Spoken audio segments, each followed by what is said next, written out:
છોકરાઓને કંઈક હેલ્ધી અને ટેસ્ટી બનાવીને આપવા માંગતા હો ને તો આ રેસીપી ચોક્કસથી ફોલો કરજો. જેના માટે થોડા સોયા ચંક્સ લઈ અને એને ગરમ પાણીમાં 20 મિનિટ માટે પલાળીને રાખવાના છે. હવે આમાંથી એકદમ પાણી નિતારી અને ડ્રાય કરી લઈશું. હવે આનું એક મિશ્રણ તૈયાર કરીશું મેરિનેશન માટે. જેના માટે દહીં અને થોડું કોર્નફ્લોર લેવાનો છે. થોડું મીઠું નાખી દઈશું, થોડું લાલ મરચું પાવડર. કોર્નફ્લોરની જગ્યાએ તમે ચોખાનો લોટ પણ નાખી શકો છો. આને સારી રીતે સોયા ચંક્સમાં મિક્સ કરી દેવાનું છે અને અડધા કલાક પછી આને તેલમાં ફ્રાય કરી લઈશું. થોડાક ક્રિસ્પી થાય ત્યાં સુધી ફ્રાય કરવાના છે. હવે એ જ વાસણમાં થોડું તેલ ગરમ મૂકીશું. હવે આમાં નાખીશું થોડી કોબીજ, થોડા કેપ્સિકમ નાખી દઈશું. કોબીજ અને કેપ્સિકમને સારી રીતે સાંતળી દેવાના છે. મેં લાલ પીળા કેપ્સિકમ પણ વાપર્યા છે. તમે ચાહો તો ખાલી લીલા કેપ્સિકમ પણ નાખી શકો છો.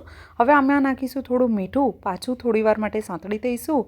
હવે આમાં સોયા સોસ નાખી દઈશું, થોડો ચીલી સોસ, ટોમેટો સોસ અને વિનેગર નાખી દઈશું. વિનેગરની જગ્યાએ તમે લીંબુનો રસ પણ વાપરી શકો છો. થોડો નાખી દઈશું કાળી મરીનો પાવડર. અહીંયા તમે આ બધા સોસ ના નાખવા માંગતા હો તો મેગી મસાલો નાખીને પણ બનાવી શકો છો.